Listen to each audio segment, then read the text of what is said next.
China's working on its Made in China 2025 push. The US is playing with fire, but China has fire too. Global economic powerhouse. Young Chinese people are becoming disillusioned with everyday life. China has mobile payment, cashless. a cashless society. All use QR codes. Xiaohongshu. China. People think I don't like China. I love China. Hi everyone, welcome back to another episode of China What's the Future. Today I'm joined by Tom, the co-founder of Qumin, and Louisa, our producer, who you've all been very familiar with in the previous episodes. We have a very special episode today.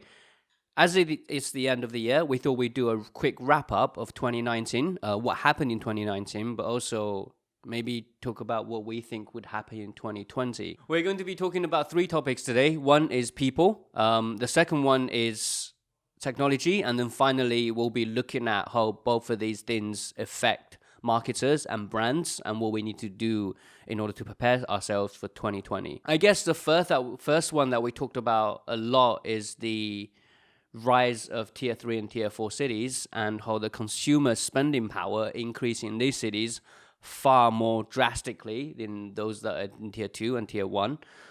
They're having more spending power. I think, Louisa, you said earlier that spending power from tier 3 and tier 4 cities have been the majority in this Singles Day.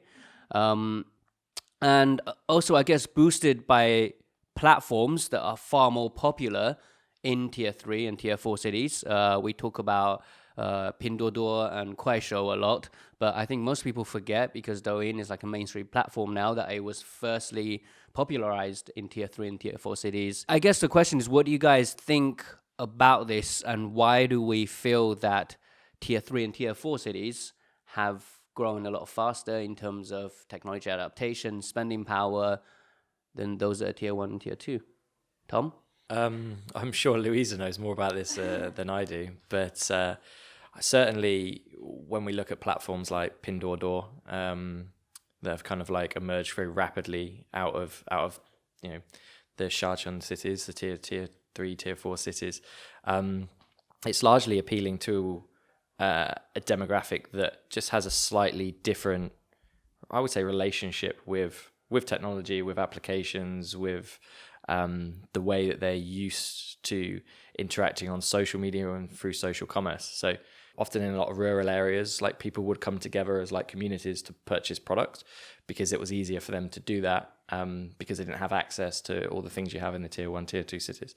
So there was a lot of a kind of like almost like that group buying kind of culture that already exists in China for a huge amount of time. But a platform like Pinduoduo is basically creating that in not just a group buying format like has existed for about 10 years and things and online, but through like a social commerce way and an engagement way and an interactive way that's all based around this concept of cheaper purchases. And so it's less about brand, it's more about just having access to good products at a cheap price.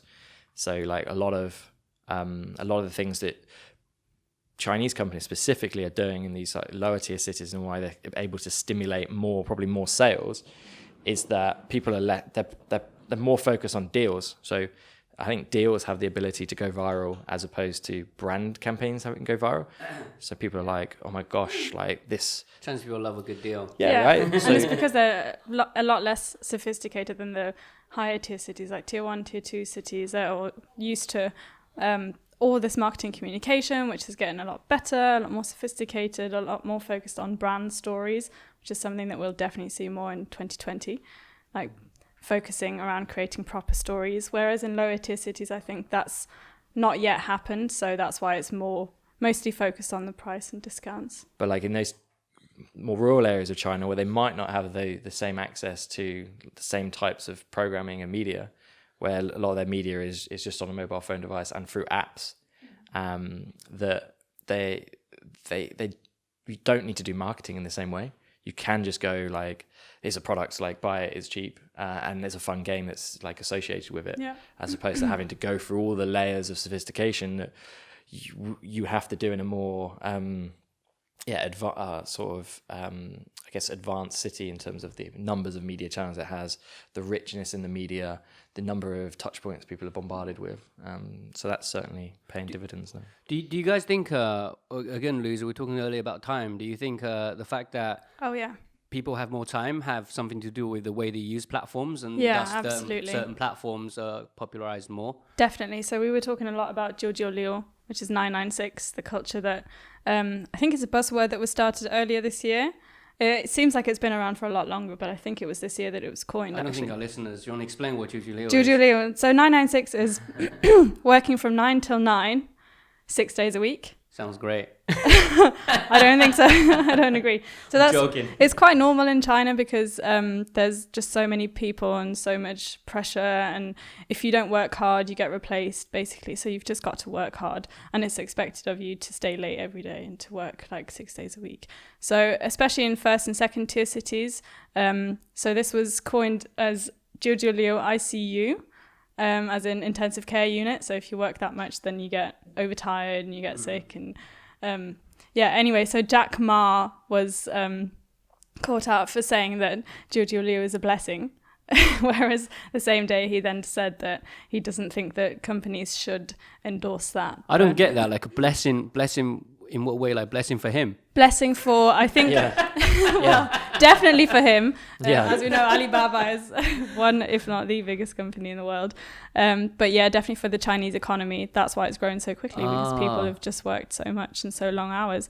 But it's not that much the case in lower tier cities. So whereas the higher tier cities are getting burnt out and the nighttime economy is rising, so people are buying stuff a lot later than they would over here, for example. So they'd like order food late, or they'd order online late. You can tell by the ordering times because they're just working all day.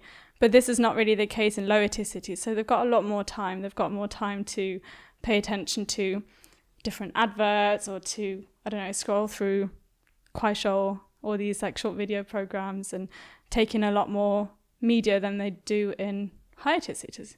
But actually, on the flip side of this, and I always found this really strange, because every time I go back, I'm from Xi'an. I'm actually from Xianyang, which is like an even smaller city next to Xi'an. Every time I go back there, when it comes to Saturday, I'll be like, all right, guys, let's all hang out with my cousins and my uncles and my aunts. And they're like, no, we got work. So actually, when I speak to them about it, they say that in lower tier cities, people are more likely to work Monday to Saturdays than they are just Monday to Fridays. The double day weekend culture is actually something I think that came over from the West. China's always actually been kind of like Monday to Saturday culture, but I don't think they work 9 hours a day though. I think your point about having more time is right, because the way they work is different to the way they work in tier 1 cities. It's less about how long they work, it's more about how intense they work. Like these guys, I don't want to say this on camera, like sometimes you see people like just sitting there drinking tea all day for their job, basically. Like they're a lot more relaxed. And I think because of that, they have more time to then kind of like browse like Pinduoduo, where you would take more time to find the best deal, because you're not just like buying something and you like buy it now. You have to like, create like the group buying environment, find the people. It's kind of like more entertainment as well. It's shopping, right? And I think that's like and with short form videos as well, like it sucks your time. Anyone who's been on like TikTok or Douyin, who's listening to the podcast, will know like you can literally sit there and like scroll all day, and after an hour you're like, shit, I can't believe I'm here for an hour just like watching short form videos. I think so to your point, and I think you're 100% right, maybe the time thing is a big kind of like reason why certain platforms are more popular in tier 3 and tier 4 cities first, and then it moves on to maybe tier 1 cities. Yeah, it'll be quite interesting to see as well that breakdown of the sales and the products that people are buying, because it might be a case that the tier 3, tier 4 cities, they haven't had access to as much variety of products that are accessible in the tier 1 cities. So now with more wealth flowing out of the tier 1 cities into the regional parts of China, that people are now going, well, actually, I don't, this Singles Day, I don't have all of these appliances, and I don't have all of these things, where people are sitting there in their apartments in tier 1 cities going, I actually only really need this and this this year. because I've got all of this other stuff that I've got for the last exactly. And that's why the sales on Singles Day from lower tier cities was so immensely high. That's another good point, and thanks Tom bringing that up. I was going to ask that actually, because do you think the reason that we're getting more sales in Singles Day from tier 3 and tier 4 cities because, like you said, they haven't had as much, and then B, also there's just more growth economically in those cities, right? Like tier 1 places like Shanghai, Beijing, and Shenzhen are already some of the richest cities in the world. Well, like, how far are they going to grow realistically? Whereas tier 3 and tier 4 cities are still relatively poor compared to the rest of the world and the country. Like we said, Chengdu was the best performing city in China in 2019. Chengdu is like not even a tier... Is it a tier 2 city? You're making me hungry now. Oh, Chengdu.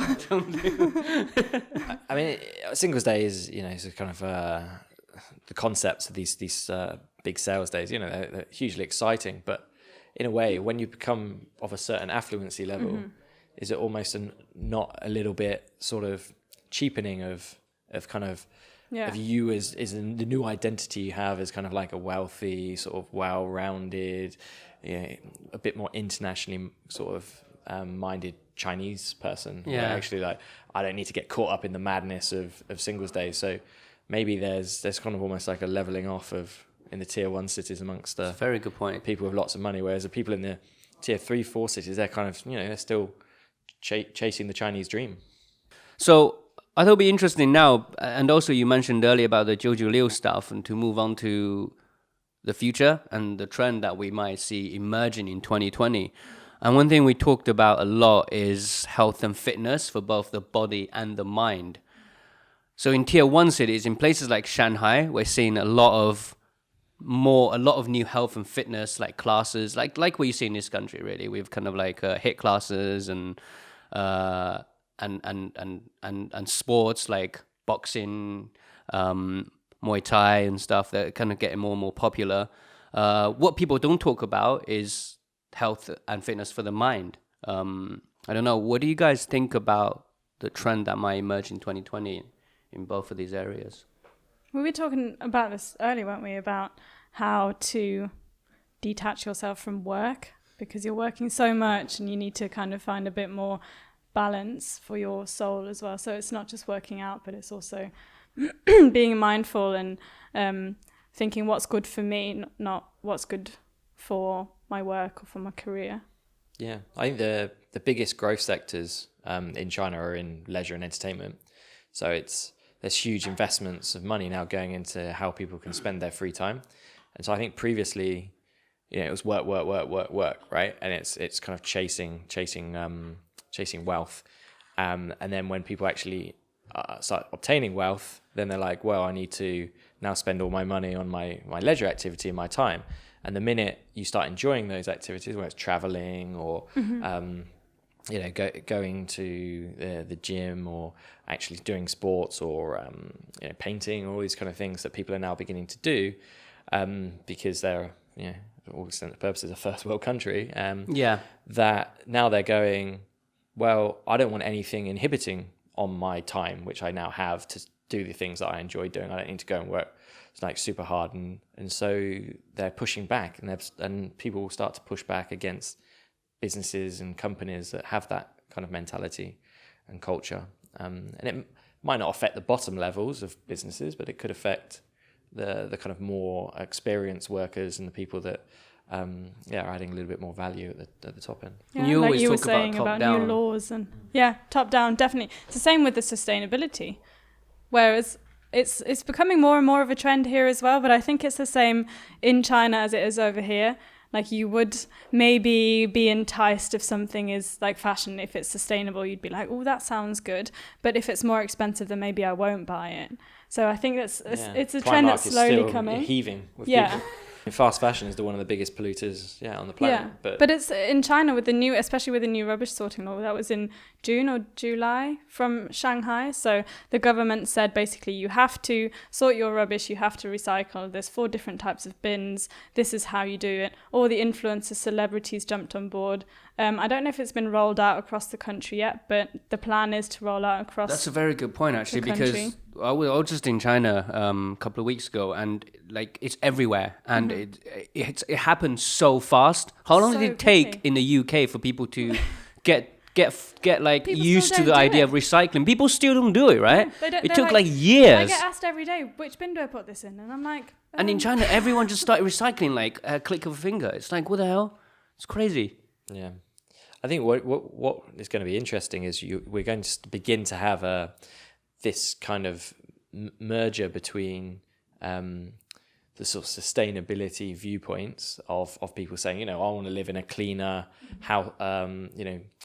bluer skies, nicer waterways, lovely air and things like that in China. Again, as they begin to enjoy their leisure time, they don't want to go and enjoy their leisure time and climb Huangshan and it's just like, wear a mask. yeah, wear a mask and it's just like plastic everywhere. No one wants that. But at the same time, people are celebrating companies like Alibaba where they're just selling cheap product. And that is the ultimate cause of the world's pollution in a way, right? Selling consumerism. It's consumerism. At the same time, China is trying to drive a more sustainable economy and reduce pollution.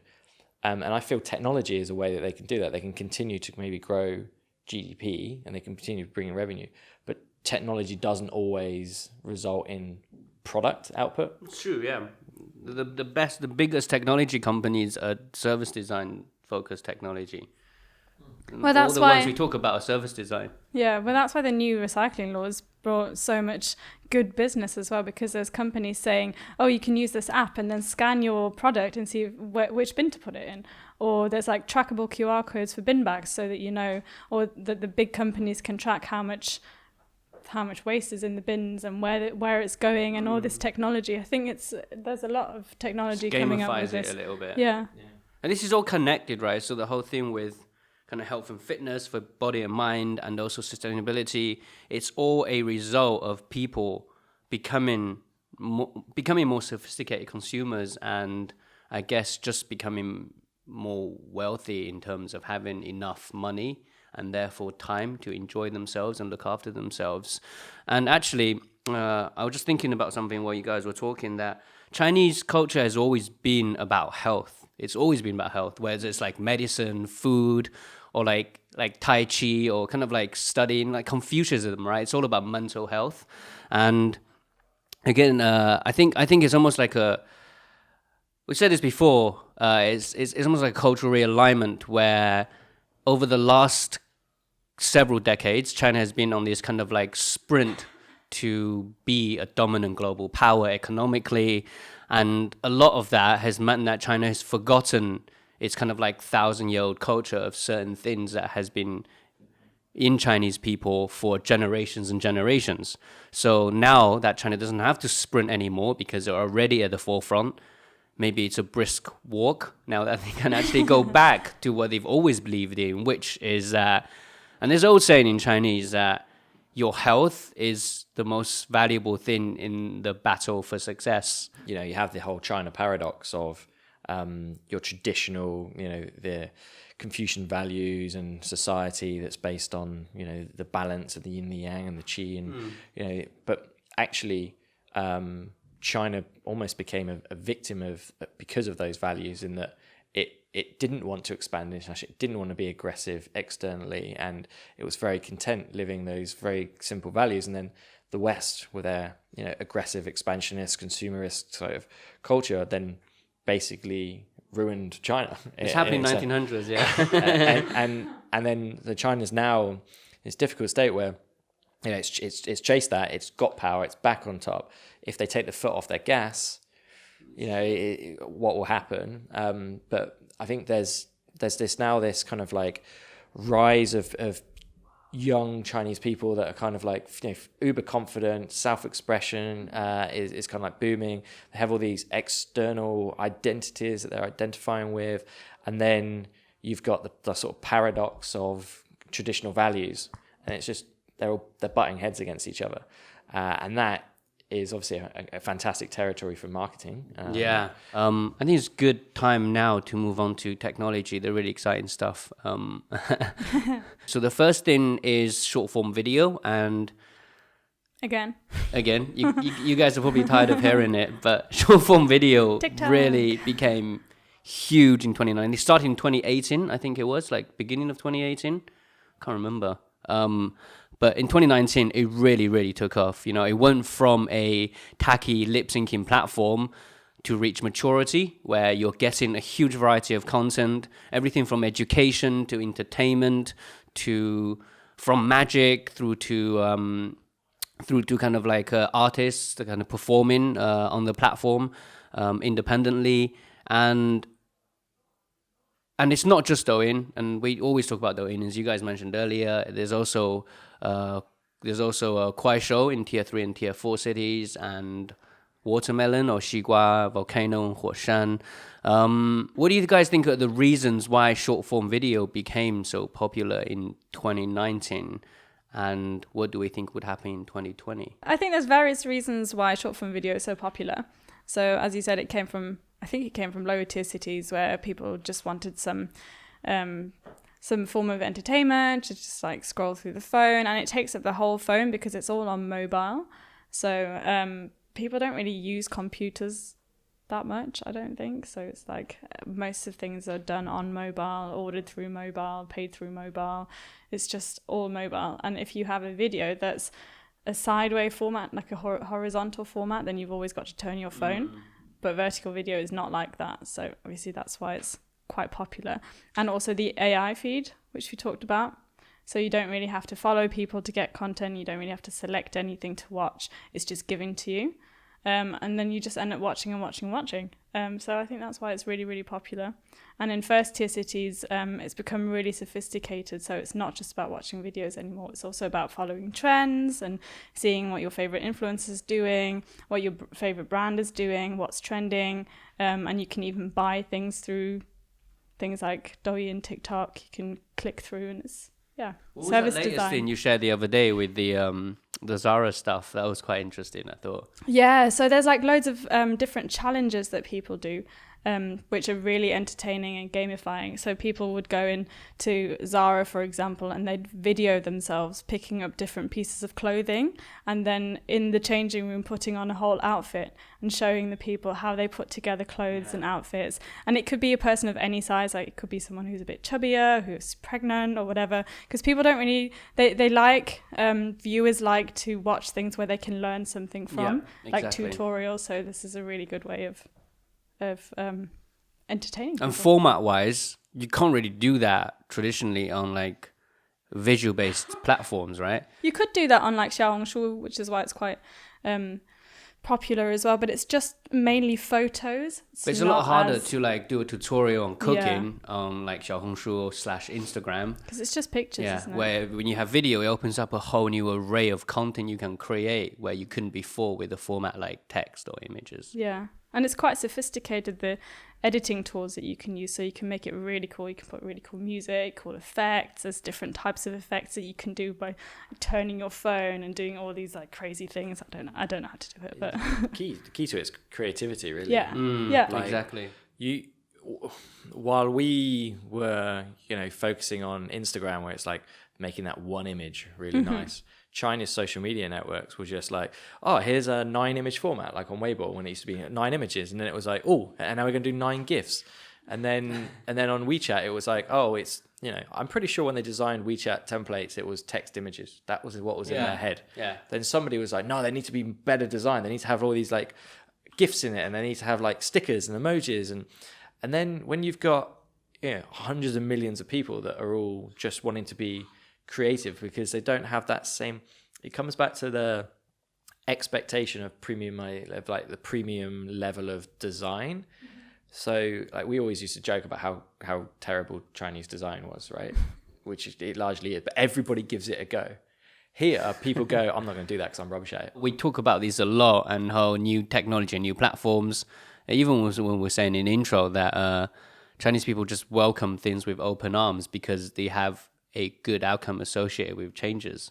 And I think that filters down to what you just said, such a good point, Tom, about just people putting themselves out there and not being afraid of to fail. The other thing was live streaming, and you talked about it already.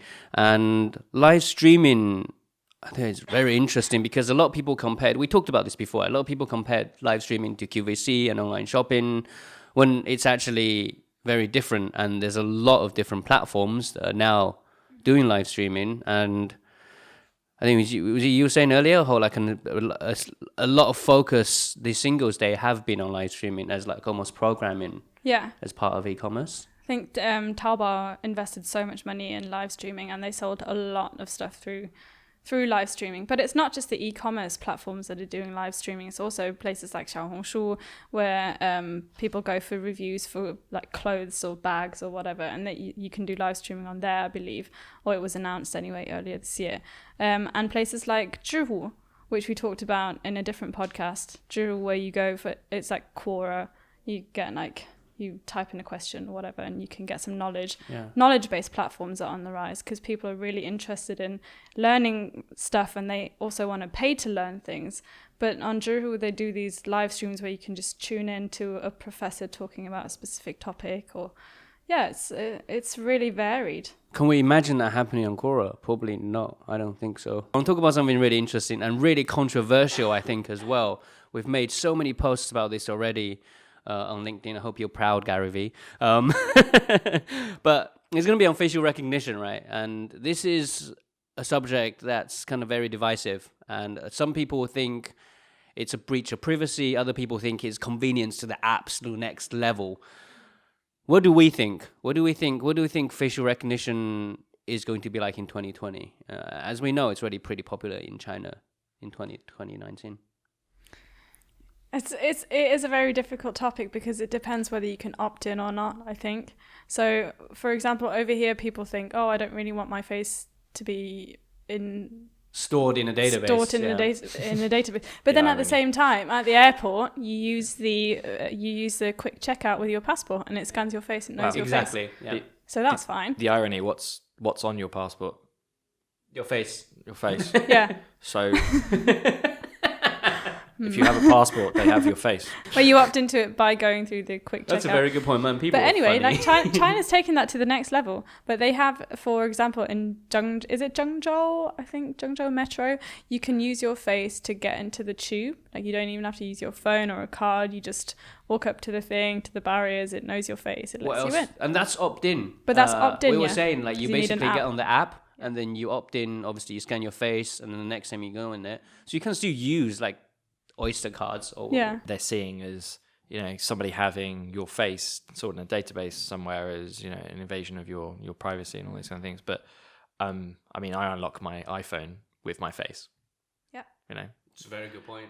If Apple all of a sudden said to me, and I use Apple Pay to pay for the Oyster card, so literally. They have that technology there on Apple. It just needs to integrate with TfL, and I can walk around and get on the tube. And obviously, what Amazon's been doing for 2-3 years is a walk-in, walk-out concept. They've been testing it, they've been trialing it, but they've not been successful enough to scale it to the rest of their markets. But nobody seems to be saying, "Hey," I mean, there are people out there probably saying, "Apple, Amazon, Google have all these data," but as soon as it's Chinese company, it becomes politicized but China is leading the world by like a country mile on the facial recognition software. A lot of it was actually developed by people that were studied in the UK. So I met a guy maybe 6 years ago from Queen Mary University who was working. You went to Queen Mary, nice. So this guy was there, and he was developing facial recognition software with the computer science team that was there that was going to be implemented in China. And he was actually telling me that their technology that they were using for surveillance cameras and things in Beijing. Oh, wow. And I was like, oh, wow. And then he said, well, nowhere has more, and this was at the time, he said, nowhere has more surveillance cameras than London. So true. Square feet. Yeah. So true. And he was like, don't think that technology is not also being used by your government as much as it is by theirs. So, because people are worried about like privacy concerns, but it's your face. Nobody else has your face. Yeah, in any way, can't right? get more private. Yeah, in any way, it's making it more secure. The final thing we'll talk about in relation to technology is 5G. I'm super excited about 5G. We posted a video recently where comparing to 4G, it's like 18 megabyte per second. This is 80 megabit per second. This is 1.7 gigabit per second, which is insane, right? Like you could download a film in like 10 seconds, basically, rather than an hour. And it's not just about the speed. I think a lot of people look at 5G, they're like, oh, it's going to be really fast. I can download stuff really fast. I think it's less about the speed of downloading things, downloading programs, downloading applications, downloading media. It's more about what kind of technology this opens up and what has been bottlenecked previously by bandwidth that can now open up. One thing I think is Internet of Things. The second thing is that remote processing or virtual processing is going to be absolutely huge. Imagine having the power of a server on your mobile phone, basically. You can pretty much do anything you want on your phone. We talked about this earlier, Tom, and I think you have a very good point on this. Do you think 5G will be mainstream in 2020, even in China, as fast as it moves? Or do you think it's still going to take a bit of time for it to adapt? Yeah, I think it would take a bit. I think it would take a bit of time, largely because the infrastructure rollout of it, I imagine, is going to be absolutely huge. But then you might have it on phones and devices, but then the apps will need to catch up. The developers need to catch up. If they've not really been testing with it, then yeah, there's going to be some development time and things needed. We'll probably see towards the end of the year when it starts to, I guess, really become useful for a lot of applications and apps. You'll have like the odd person that's able to say, yeah, I can watch, I can download this movie in like a second, right? Or whatever. And you'll have all the kind of like crazy things you can do, but it won't be until people really unlock its full power that I think people will kind of, the demand for it will grow, and I imagine it'll be quite expensive as well. This is a nice segue, I think, leading on to marketing, where we often talk about how technology is symbiotic with social media, and how kind of like platforms like Instagram, Little Red Book, Weibo is generation influencer, whereas platforms like Douyin, Kuaishou, Watermelon is generation creator. What do you guys think about that in 2020 and how that's going to change the marketing landscape? When we looked at the sort of, I guess, influence economy in the second generation of social media, where it was largely how big is my audience, and that metric was kind of, you were able to artificially create that metric. You could buy the followers and buy those subscribers. With live streaming, again, you could buy that day, you could buy streams, but when it becomes social commerce, like, you can't buy those sales. I mean, you could, but then it's pointless. It kind of defeats the point. Although I wouldn't put it past some businesses to do that. But so ultimately, like, you'll be able to track whether those people are actually creating audiences and generating audiences, and I think a lot of people are out there creating things on these channels because they want to ultimately sell things through those channels. I think people are more focused on, rather than selling their reach now, that the transition of the influence economy seems to have gone from, I'm going to sell my reach to a load of brands. We go, I don't need those brands. I'm just going to sell product because I have the reach. If I've got the reach and I've got the product, I can just sell the product. So there are, these blusher brands and things like that, and beauty brands that are selling more product now than L'Oreal, and they're succeeding because they are using these kind of like live stream platforms and these influencers who are just, they're shipping product. And so that's for me where, like, I think the creator economy is going to become even more popular when people realize that the stuff that they create can have direct, I think it's a very good point, the fact that because of the generation of platforms where it's 100% content led rather than network led, in a sense that your reach is not a big metric anymore. Like, before influencer success is mostly measured by the amount of followers you have. I mean, as much as brands talk about engagement, it's still the ones with the most followers normally get the most work, right? Whereas now, that's not really a metric anymore, because people go onto a platform, they get fed a global pool of content. It doesn't matter how many followers you have. As I said before, I posted a video of Wagyu beef on TikTok, a brand new account, 0 followers, 11,000 views overnight. It's insane, right? Like, that would never happen on Instagram or Weibo, even in its heyday. So one side you talked about kind of like, and I completely agree with you, is that influence creators now selling products. On the other side is how brands can potentially, I guess, work with this new generation of creators is by co-branded content, right? More important than ever. So two things basically. I mean, one, I think we're in the consensus that we think the influence industry will change very fundamentally. We'll be moving from commentators to creators.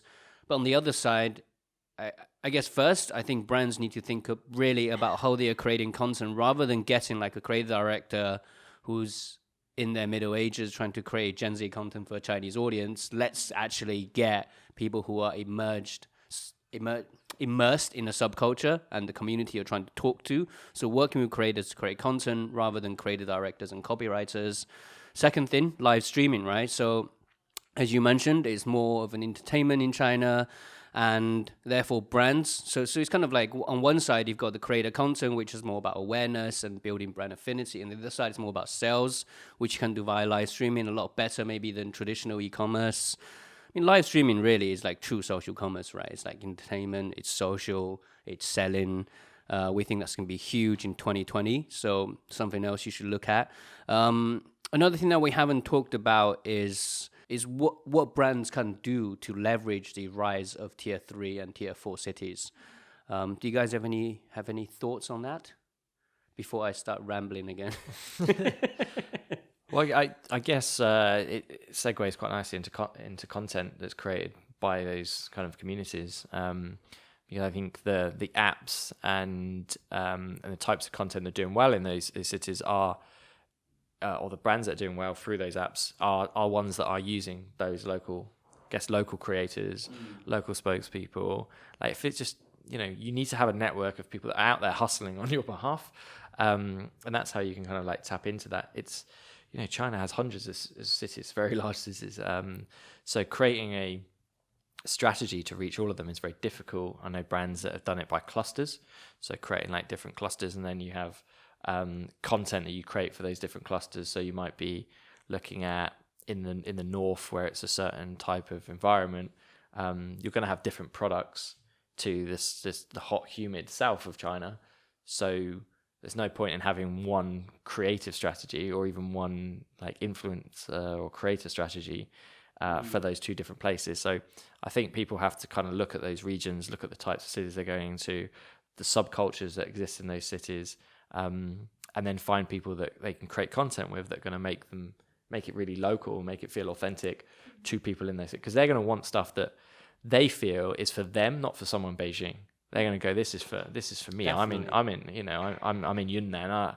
I don't want something that's for some Beijing. I want something that's for me. So. Yeah, so I guess you're 100% right. It's got to be linked to, and this is something we've said before about how like brands or people in general, I guess, should view China probably as more as a continent rather than a country, because you've got, what was it, like UK 60 million, just over 60 million population. Yeah. That amount of people is already in Beijing, Shanghai, and Shenzhen. I think 3 cities is like, those are like 20, 30 million When we each, were right? explaining the lower tier cities, it was crazy because one of the cities, I think it's a tier 3 or 4, That's a very good point, Liuzhou, has more inhabitants than Berlin, the capital of Germany. And nobody knows Liuzhou. And then just think how big the other cities are. And it's all very, as you said, it's all very hyper local. So people, when you're creating campaigns, it's got to be hyper local. Like if you again, don't work with creative directors that are sitting in London trying to build content for someone in like Chengdu or wherever you want to target. It's about connecting with creators, and that's something I think probably one of the main message takeaway from this is that China is very hyper local and there's so many different mediums that are emerging. You really need to find creators that are living those subcultures, environments, but also are familiar with the formats on those mediums, those emerging social platforms. And then you can build much better affinity with your audience as a brand and as a marketer. So on that note, there's so many things, again, that we haven't talked about. But it's always the case, right? We'll save them for the next episode. And thank you very much for watching, guys, and see you next time. Happy 2020. Happy 2020. Happy 2020. Wrong camera. Happy 2020. Cheers, guys. 圣诞节快乐。